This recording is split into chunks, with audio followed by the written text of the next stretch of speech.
আমরা যারা আছি অনেকে অনেক রাজনীতি করি, এই দল করি সেই দল করি, কিন্তু আল্লাহর এই বান্দা উনি এমন এক দল করেন যে দলে থেকে উনি মুসলিমদের কথা শুনেন, মুসলিমের চোখের পানির ভাষা বুঝেন, মুসলিম ইমাম খতিব মুয়াজ্জিনদের অধিকার নিয়ে কথা বলেন, আলেম ওলামাদেরকে সেবা দিয়ে থাকেন।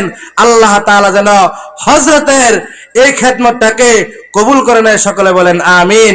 হযরত চলে আসছে, ঘরে ঘরে জালো, আজকের মাহফিল সফল হোক, সফল হোক।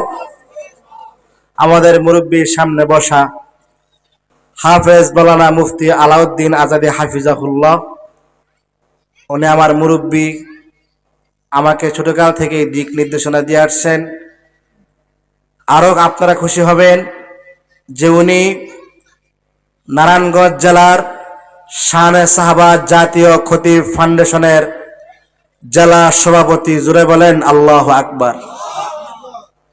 শানে সাহাবা জাতীয় খতিব ফাউন্ডেশন এমন একটি সংগঠন, মসজিদের ইমাম সাহেবদেরকে যখন মসজিদের মধ্যে রাখা হয় তখন অনেক যাচাই বাছাই করে রাখে। জোরে বলেন।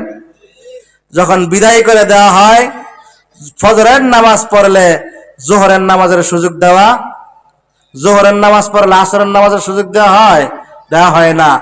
শানে সাহাবা জাতীয় খতিব ফাউন্ডেশন এমন একটি সংগঠন, যেই সংগঠন সারা বাংলাদেশে মজলুম ইমাম খতিব মুয়াজ্জিনদের অধিকার নিয়ে কথা বলেন, মুসলিম ইমাম খতিবদের পাশে থাকেন, আলেম ওলামাদের পাশে থাকেন।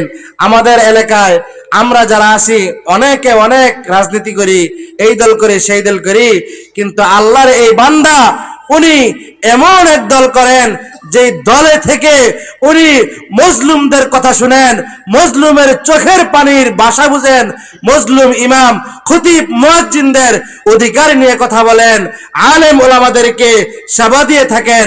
আল্লাহ তাআলা যেন হযরতের এই খেদমতটাকে কবুল করে নেয়, সকলে বলেন আমিন। হযরত চলে আসছে, আলোচনা করবেন।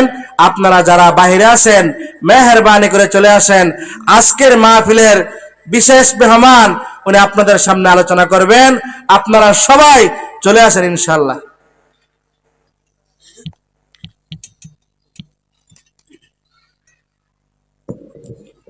আলহামদুলিল্লাহ, অত্যন্ত চমৎকার ভাবে